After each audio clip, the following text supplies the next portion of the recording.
আসসালামু আলাইকুম সুপ্রিয় শিক্ষার্থীবৃন্দ, তোমরা সকলে কেমন আছো? আশা করি প্রত্যেকে ভালো আছো, সুস্থ আছো। আমি তোমাদের দোয়ায় ভালো আছি। আমার আজকের এই ক্লাসে তোমাদের সকলকে জানাই স্বাগতম। আমি মমতাজ বেগম, সিনিয়র শিক্ষক, দিদার মডেল হাই স্কুল, আদর্শ সদর, কুমিল্লা। আজকে আমি তোমাদের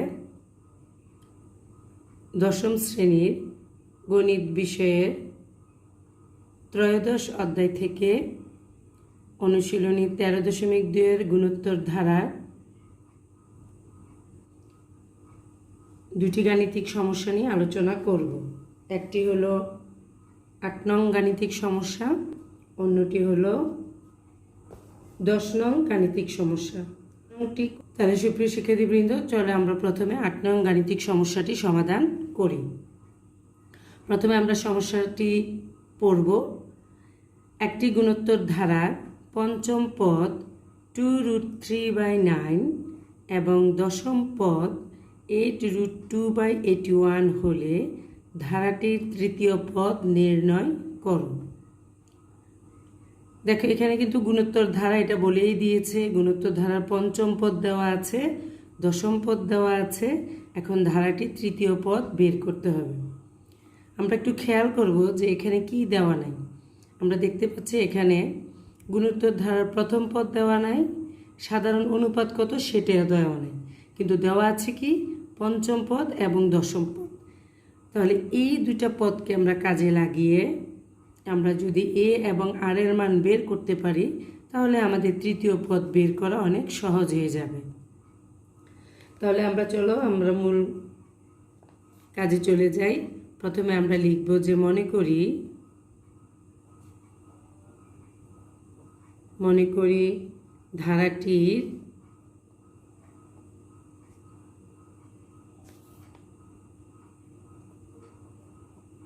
ধারাটির প্রথম পদ সমান এ এবং সাধারণ অনুপাত সমান আর। আমরা লিখলাম কি, মনে করি ধারাটির প্রথম পদ এ এবং সাধারণ অনুপাত আর। এখন দেখো দেওয়া আছে পঞ্চম পদ 2√3/9। তাহলে আমরা যদি আগে লিখে নিই যে আমরা জানি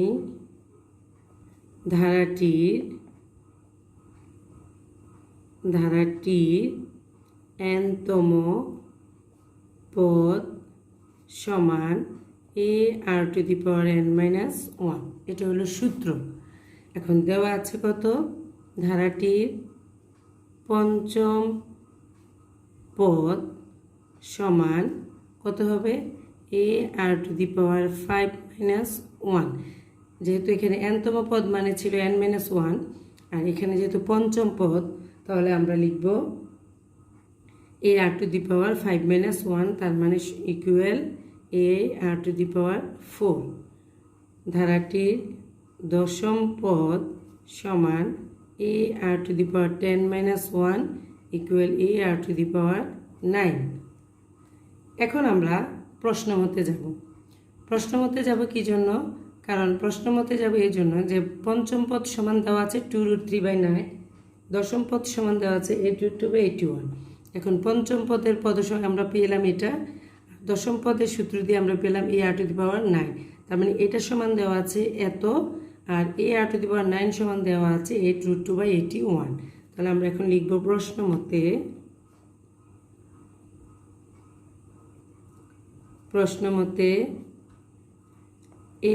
ar⁴ ইকুয়াল 2√3/9। এটাকে আমরা 1 নং সমীকরণ দিব। তারপরে দেওয়া আছে ar⁴9 ইকুয়াল 8√2/81। এটাকে দিব আমরা 2 নং সমীকরণ। আমরা এখন এই 2 নং সমীকরণকে 1 নং দ্বারা ভাগ করব। তার মানে আমরা লিখতে পারি 2 নং ডিভাইডেড বাই 1 নং। ঠিক আছে, তাহলে 2 নংকে যদি আমরা 1 নং দ্বারা ভাগ করি, তাহলে কি আসতেছে,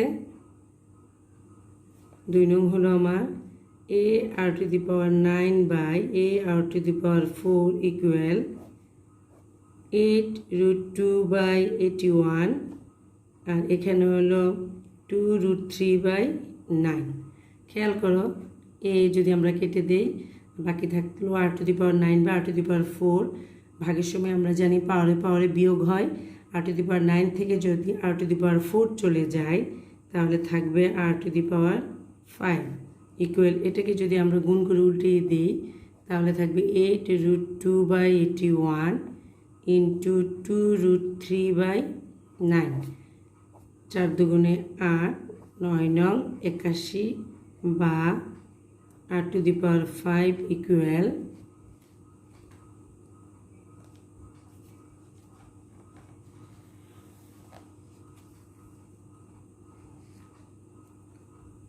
r to the power 5 equal এখানে থাকলো আমাদের কত নিচে রইল 9 root 3 উপরে রইল 4 root 2। এখন যেহেতু এখানে r to the power 5 আছে এখানে কোনো না কোনোভাবে আমাদেরকে পাওয়ারটাকে 5 বানাতে হবে।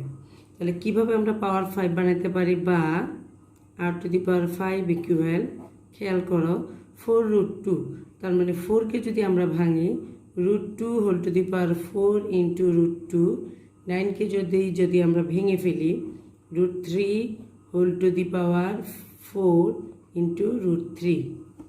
ঠিক আছে তাহলে দেখো এখন রইল বাকি আমাদের কত r to the power 5 equal আমরা যদি একেবারে লিখি root 2 by root 3 whole to the power 5। কিভাবে root 4 root 2 root to the power 5 পরে যদি আমরা গুণ যোগ করি root 2 to the power 4 into root 2 এটা যদি আমরা গুণ করি হয় root 2 to the power 5 আবার root 3 to the power 5। ঠিক আছে তাহলে এবার দেখো এই পাওয়ার আমরা বাদ দিয়ে দিতে পারি তাহলে আমরা পেয়ে যাচ্ছি r এর মান কত r এর মান পেয়ে যাচ্ছি root 2 by root 3। আমরা r এর মান পেলাম root 2 by root 3। এখন এই r এর মান আমরা যদি 1 নং অথবা 2 নং যে কোনো একটাতে বসিয়ে দিই তাহলে পেয়ে যাব আমরা কিসের মান a এর মান। আর a এর মান পেয়ে গেলে আমরা ধারাটির তৃতীয় পদ বের করতে পারব। সুপ্রিয় শিক্ষার্থীবৃন্দ এবার আমরা 1 নং সমীকরণে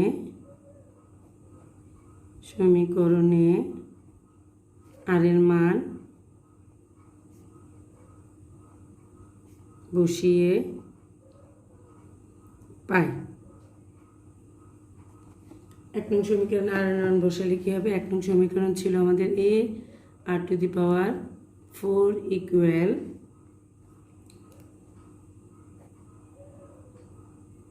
2 root 3 by 9 বা a into r এর মান পেয়েছি আমরা root 2 by root 3 তার উপরে আছে whole to the power 4 2 root 3 by 9 বা a into এটাকে যদি আমরা ভেঙে ফেলি তাহলে হবে 4 by 9 ইকুয়াল 2 root 3 by 9 বা a ইকুয়াল 2 root 3 by 9 আর এটাকে যদি আমরা উল্টিয়ে দেই 9 by 4 9 9 কাটা গেল 2 দুগুণে 4 তাহলে থাকতেছে আমাদের a ইকুয়াল root 3 by 2। ঠিক আছে root 3 by 2। এখন আমরা এর মান পেয়ে গেলাম আর এর মান পেয়ে গেলাম। এখন আমাদের বের করতে হবে কি ধারাটির তৃতীয় পদ সমান কত। তাহলে সুতরাং ধারাটির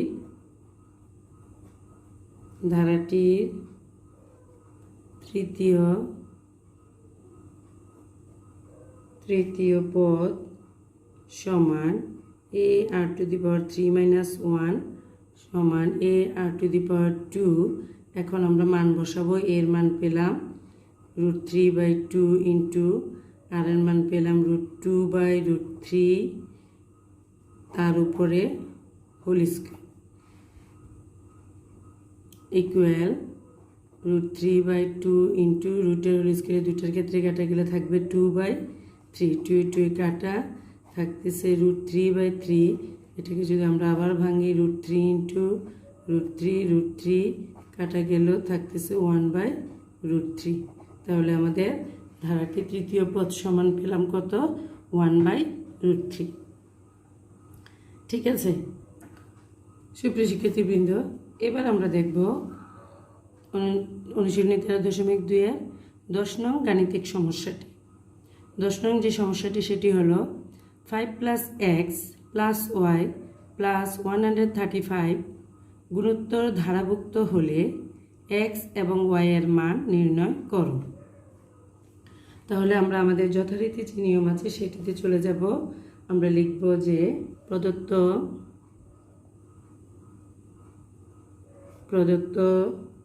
ধারার প্রথম পদ a = 5, দ্বিতীয় পদ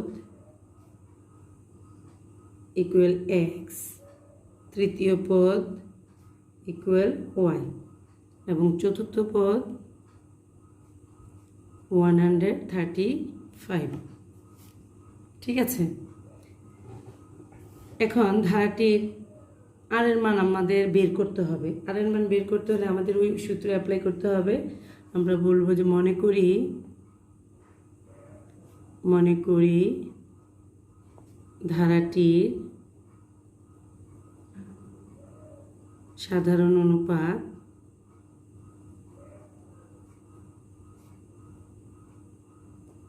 =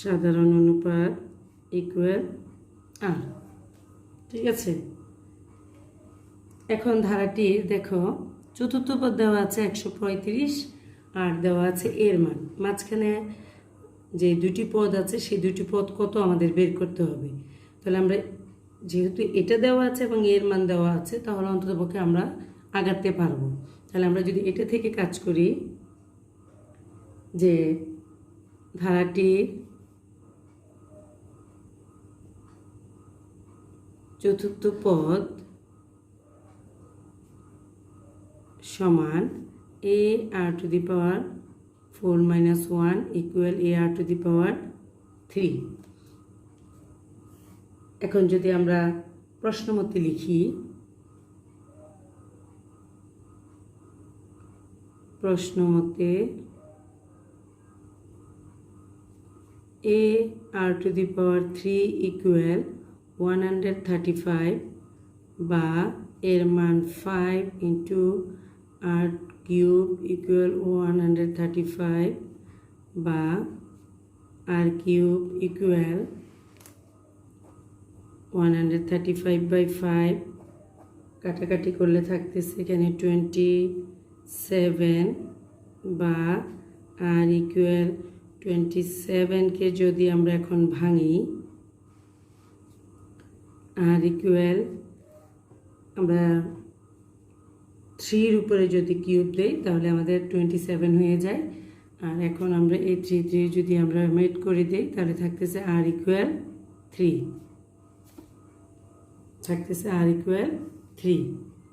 আচ্ছা, তাহলে থাকলো কি আমাদের r = 3। এখন আমাদের প্রশ্ন বলেছে ধারাটির x এবং y এর মান বের করতে। যেহেতু এর মান আছে আমরা r এর মান পেয়ে গিয়েছি। এখন আমরা তৃতীয় পদ, দ্বিতীয় পদ কত, তৃতীয় পদ কত সেটিও বের করে ফেলবো। তাহলে এখন দেখো ধারাটির দ্বিতীয় পদ সমান ar⁴ 2 - 1 = ar⁴ 1 আর দেওয়ার দরকার নেই। তার মানে = 5 × 3 = 3 × 5 = 15।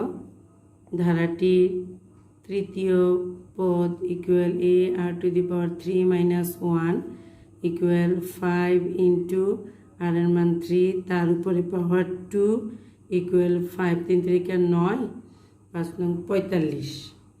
তাহলে ধারাটির তৃতীয় পদ পেয়ে গেলাম কত? 45। আমাদের বের করতে বলছে কি x এবং y এর মান। তাহলে ধারার দ্বিতীয় পদ এখানে আমরা লিখতে পারি x, তৃতীয় পদ y। তার মানে অতএব x = 15 এবং ওয়াই ইকুয়াল 45, এটি আমাদের আনসার। ঠিক আছে শিক্ষার্থীবৃন্দ, তোমরা যদি এই 10 নম্বর অঙ্কটি ভালো করে বুঝতে পারো তাহলে 11 নং সমস্যাটিও তোমরা সমাধান করতে পারবে। ঠিক আছে, তো আমি আশা করি আমার এই দুটি অঙ্কই তোমরা ভালোভাবে বুঝেছো। তারপরে যদি কোনো প্রশ্ন থাকে তোমরা আমাকে প্রশ্নগুলো করবে, আমি চেষ্টা করব তোমাদের সকল প্রশ্নের উত্তর দেওয়ার। তো আজকে তোমাদের আবারও অনেক অনেক ধন্যবাদ জানিয়ে আজকের মতো আমার এই ক্লাসটি শেষ করছি। সবাই ভালো থাকো, সুস্থ থাকো, আল্লাহ হাফিজ।